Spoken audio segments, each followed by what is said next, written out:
From baking bread to family dinners, it's therapy in the kitchen with a twist. What a great idea. This morning, Sandra Ali shows us how one local therapist is helping families in a very non-traditional way.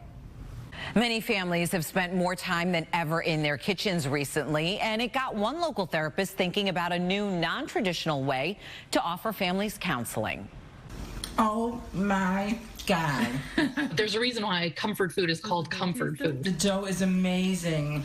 And I think we absolutely were all searching for something comforting. I think we were all also searching for a way to feel that we have some sort of control over our lives. Julie Ohana knows we're all looking for ways to find some peace during uncertain times. I think, you put together these certain ingredients, you follow a recipe, you can expect, what you're going to get. And that really also brings comfort to people. Julie's a social worker who's worked with families for nearly 2 decades. I grew up in the kitchens of my mom and my grandma and just always had this innate feeling that I knew cooking and spending time with my family in my kitchen was beneficial. Now she's found a way to combine therapy and food to help families work through some of their challenges. And now we're just mixing it. Julie decided to focus on what she calls culinary art therapy. This practice is really rooted in that social work foundation.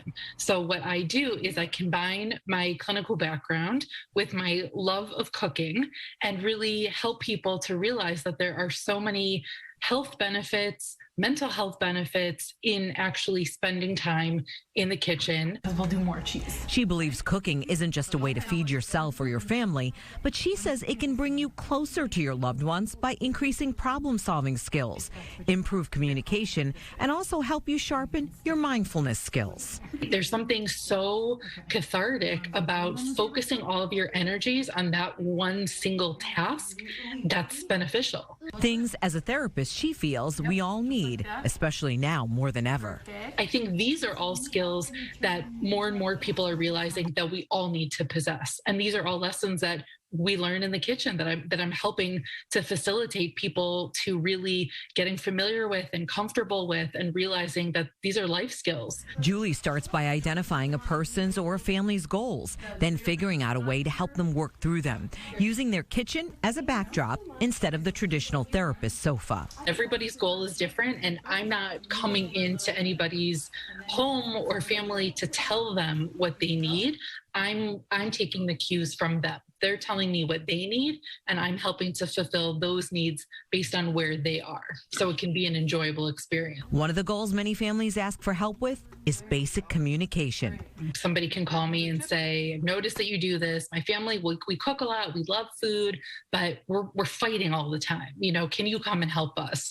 And that to me is always an interesting one, because there is so much communication that's necessary when you're cooking. The other challenge for many, picky eaters. My personal philosophy with picky eaters is let them be. The more that we make issues of things, the more they become issues. And I think sometimes we have to just not put so much pressure on the kids.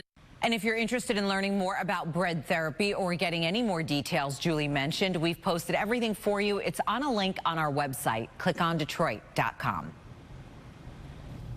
What a great idea. Cool. Yeah, 6:44 is your time, and that means it's time for traffic and weather.